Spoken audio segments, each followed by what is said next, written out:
খুবই খুবই খুশির খবর, মাধ্যমিক পাস করলেই ফরেস্ট গার্ড হওয়ার সুবর্ণ সুযোগ। এই চাকরির জন্য কোনো লিখিত পরীক্ষা নেই, নর্মাল 3টি ফিজিক্যাল টেস্টের মাধ্যমে তোমাদের সিলেকশন হবে, যেখানে মেল ফিমেল উভয় ক্যান্ডিডেট আবেদন করতে পারছে। তো এই চাকরির জন্য তোমরা কোথায় ফর্ম ফিল আপ করবে, বয়স কত, যোগ্যতা কত, এডুকেশন কোয়ালিফিকেশন কত দূর লাগবে, কি কি সুবিধা রয়েছে এই চাকরিতে, ফর্ম ফিল আপ করার লাস্ট ডেট কবে, সমস্ত কিছুটাই আমরা এই ভিডিওতে আলোচনা করব। তো চলো দেখে নিই সেই অফিসিয়াল বিজ্ঞপ্তিটি।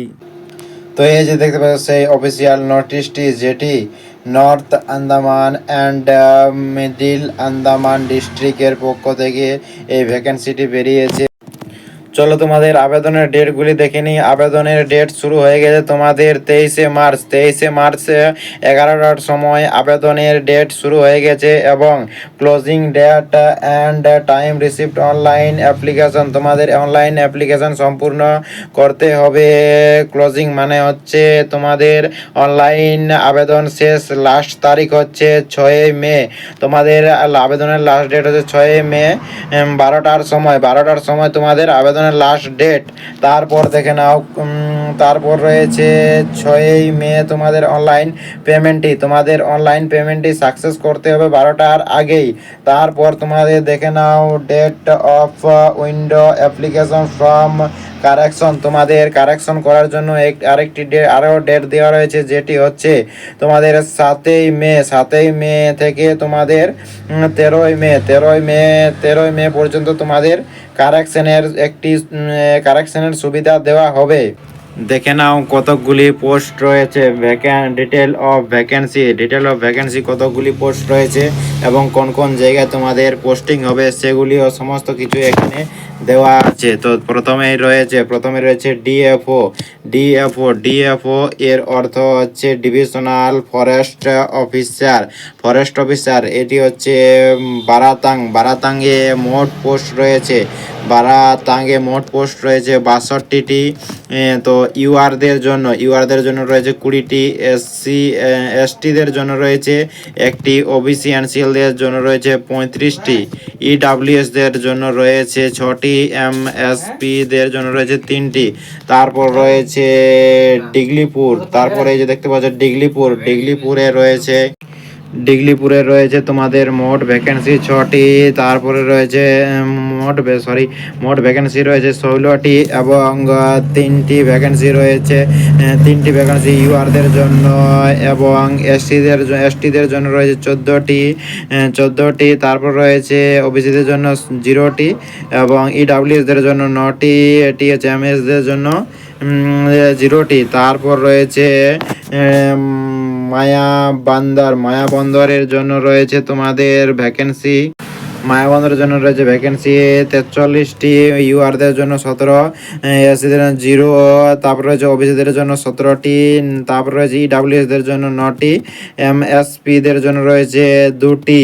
তারপর দেখে না মায়াবন্দর ওয়াইল্ড মানে হচ্ছে পশু সংরক্ষণের জন্য ভ্যাকেন্সি রয়েছে তোমাদের 29টি, টোটাল রয়েছে 29টি। ইউআরদের জন্য রয়েছে 13টি, এসটিদের জন্য রয়েছে 0, ওবিসিদের জন্য 13টি, ইডাব্লিউএসদের জন্য রয়েছে 3টি, এবং এমএসদের জন্য রয়েছে 1টি। তারপর দেখে নাও, তারপর মিডিল আন্দামানের জন্য রয়েছে ভ্যাকেন্সি 46টি। তারপর রয়েছে ইউআরদের জন্য 26টি, তারপরে রয়েছে এসটিদের জন্য 0, ওবিসিদের জন্য 14টি, ইডাব্লিউএসদের জন্য 6টি, এবং এমএসদের জন্য 2টি। তারপর রয়েছে মোট এই যে যতগুলি ভ্যাকেন্সি রয়েছে টোটাল হচ্ছে 196টি টোটাল ভ্যাকেন্সি রয়েছে। তারপর দেখে নাও এজ লিমিট, আমাদের এজ লিমিটটি দেখে নাও। এজ লিমিটটি হচ্ছে এসসিদের জন্য তোমাদের এজ লিমিট রয়েছে 5 বছরের ছাড় রয়েছে।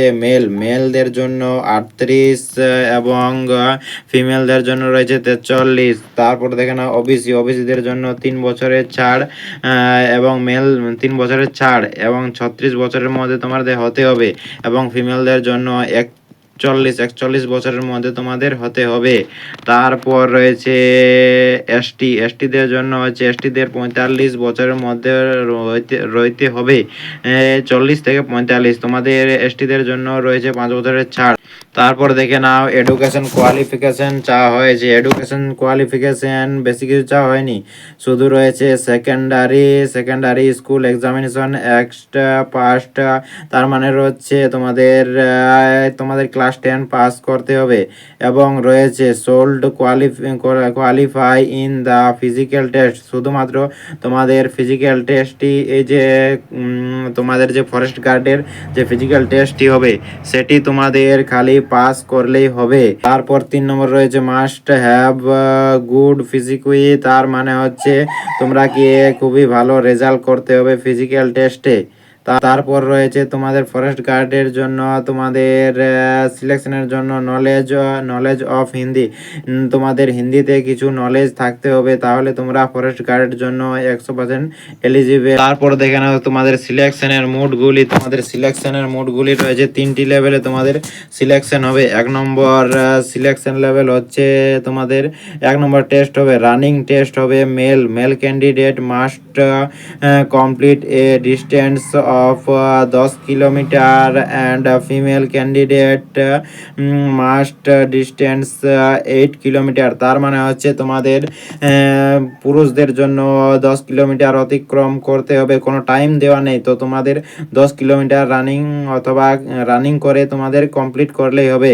এবং মহিলাদের জন্য রয়েছে 8 কিলোমিটার, এই যে দেখতে পাচ্ছ 8 কিলোমিটার মহিলাদের জন্য রানিং টেস্ট হবে। তারপর দেখে নাও লেভেল 2 টেস্ট, এই যে দেখতে পাচ্ছ লং জাম্প টেস্টে তোমাদের 3টি চান্স দেওয়া হবে, যেটিতে তোমাদের মেল ক্যান্ডিডেট জেনারেল ওবিসিদের জন্য 12 ফিট লং জাম্প পাস করতে হবে, এবং এসটিদের জন্য 9 ফিট মেল ক্যান্ডিডেট।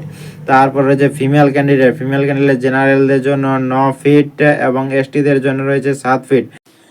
তার মানে হচ্ছে এই 3টি সুযোগের মধ্যে তোমরাকে লং জাম্পটি কমপ্লিট করতে হবে। তারপরে দেখে নাও level 3 test weight carrying test, তোমাদের ওজন বহন করে নিয়ে যেতে হবে। এই যে দেখতে পাচ্ছ পুরুষ candidate 30 KG weight and female candidate carrying 20 KG weight must complete distance 500 metre তোমরাকে এই ওজনগুলি দেওয়া হবে, সেগুলি তোমাদেরকে বহন করে নিয়ে যেতে হবে 500 মিটার। কোনো টাইম এখানে দেওয়া নেই, তো তোমাদের কোনো টাইম দেওয়া থাকবে না, তোমাদের 500 মিটার খালি এই ওজনগুলি বহন করে নিয়ে যেতে হবে। এই যে এই লিঙ্কটি দেখতে পাচ্ছ recruitment.andaman-nicobar.government.in, এই লিঙ্কটিতে গিয়ে তোমরাকে আবেদন করতে হবে। তো ভিডিওটি দেখার জন্য ধন্যবাদ। ভিডিওটি ছিল এ পর্যন্তই। যদি ভালো লেগে থাকে তাহলে একটি লাইক সাবস্ক্রাইব করে দিয়ে পাশে থাকো।